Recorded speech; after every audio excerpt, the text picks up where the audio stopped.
रात के करीब 2 बजे एक गांव में अचानक से एक बड़ी और लंबी इच्छाधारी नागिन रेंगते हुए घुसती है। वह बहुत गुस्से में लग रही थी और किसी को ढूंढ रही थी। कुछ ही पलों में वह अपने असली रूप में आती है। असली रूप में आकर वह और भी ज्यादा भयानक लग रही थी। आखिरकार मैं इस गांव में पहुंच ही गई। ये गांव को मैं तबाह कर दूंगी। ये तुम्हारी आखिरी रात होगी जब तक वो मुझे नहीं मिल जाता। फिर क्या था, वह नागिन एक घर में घुसती है और वहाँ एक आदमी को सोया देख फिर से नागिन बन जाती है और उस आदमी के पैर पर काटती है। उसके बाद वह आदमी वहीं पर मर जाता है। ऐसा करके नागिन बहुत सारे लोगों को जान से मार देती है। तभी सुबह हो जाती है। इन मौतों के बारे में लोगों को पता चल जाता है। पूरे गांव के होश उड़ गए जब उन्होंने एक दिन में इतनी सारी मौतें होते देखी। फिर अगले दिन भी मौतें रुकती नहीं, होती गईं, जो कि नागिन ही इनको मार रही थी। सभी गांव वाले सरपंच जी से शिकायत करते हैं, अरे सरपंच जी, हमारे गांव में ये मौतें रुकने का नाम नहीं ले रही। हर रोज 5-6 लोग मर रहे हैं और तो और उनके पैर पर काटने का निशान है। लगता है ये काम किसी भूत का है। आइयो सब लोग शांत रहो जी, मुझे 20 साल का तजुर्बा है। आइयो, ये काम पक्का नागिन का है जी। मैं अपने अन्ना राइस्टार को बुलाऊंगा जी।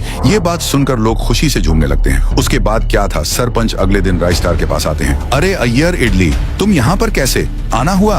अन्ना, तुमको क्या बताऊं जी, हमारे गांव में रोज 5-6 लोग मरते हैं। आइयो, मुझे तो लगता है जी ये काम नागिन का हो सकता। ए जी, आइयो अन्ना, तुम ही कुछ मदद करो। उसके अगले दिन ही राइस्टार बिन बजाते हुए पूरे गांव में घूमता है ताकि वह नागिन बाहर आ सके। एक जगह पर बिन की आवाज सुनकर वही इच्छाधारी नागिन बाहर आती है और अपने असली रूप में आकर गुस्से से कहने लगती है, ए तेरी हिम्मत कैसे हुई मुझे बिन बजा के बुलाने की? अब तू नहीं बच पाएगा। बंद कर इसको, वरना तेरा ऐसा हाल करूंगी कि तू 7 जन्म तक ना भूल पाए। ए नागिन, पहले तो तू ये बता कि लोगों को जान से क्यों मार रही है? क्या चाहती तू इस गांव से और इंसानों से? ये कहकर राइस्टार फिर से बिन बजाने लगता है।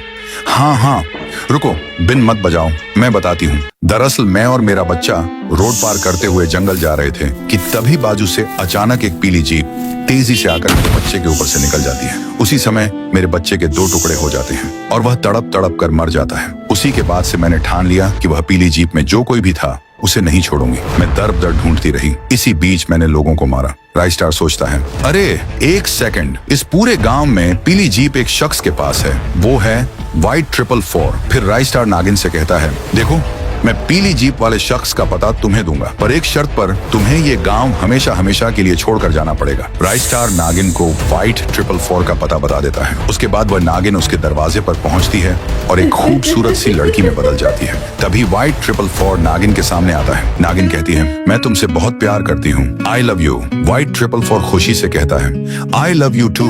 तभी दोनों ऊपर चले जाते हैं। White 444 नागिन को गंदे गंदे इशारे कर रहा था। फिर क्या था, वह नागिन उसके बदन पर उड़ी मार के White 444 के बदन को गोल गोल घूमकर टाइट जकड़ लेती है और फिर अंत में उसे निगल लेती है।